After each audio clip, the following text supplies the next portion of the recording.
What do I think about the activity? Well, it was quite fun, really. Everyone else working together.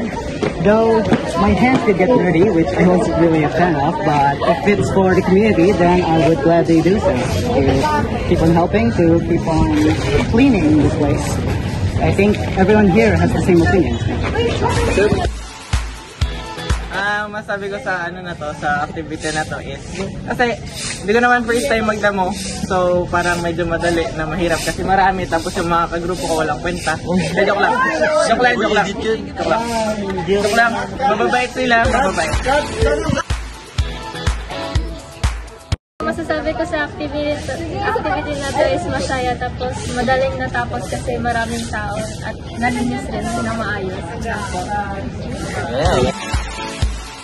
Ano masasabi mo sa activity na ginawa natin? Ang masasabi ko po is I am overwhelmed po and disappointed po kasi hanggang ngayon po yung mga tao pwede po nila alam kung saan sila magtatapon ng basura, kaya mas mahirap po magdamo kasi yung mga damo po is may mga kasamang basura and syempre po hindi naman natin may iwasan na makakita ng mga pupuko ng mga animals, so mas lalo pong mahirap magdamo po kasi mahirapan po kami kunin yun kasi nga po mabaho. And also, nakaka-overwhelm po na naglilinis po kami ngayon and nalinis po namin yung side po ng school. And yun lang po. So, ang masasabi ko lang ngayon sa activity natin, napakasipag ng lahat. Bagsak! So, marami tayo ngayon, kaya madali nating natapos yung mga gawain natin. Napakalinis ngayon ng tabi lang ng HTU. Masasabi ko sa activity natin, magandang ginawa natin ngayong araw kasi nalinisan natin ang kapaligiran natin. Tsaka kung wala tayo, kung isa lang ang gagawa nito, matagal matatapos. Pero kung lahat tayo sama-sama, matatapos natin agad. Yun lang po. Thank you.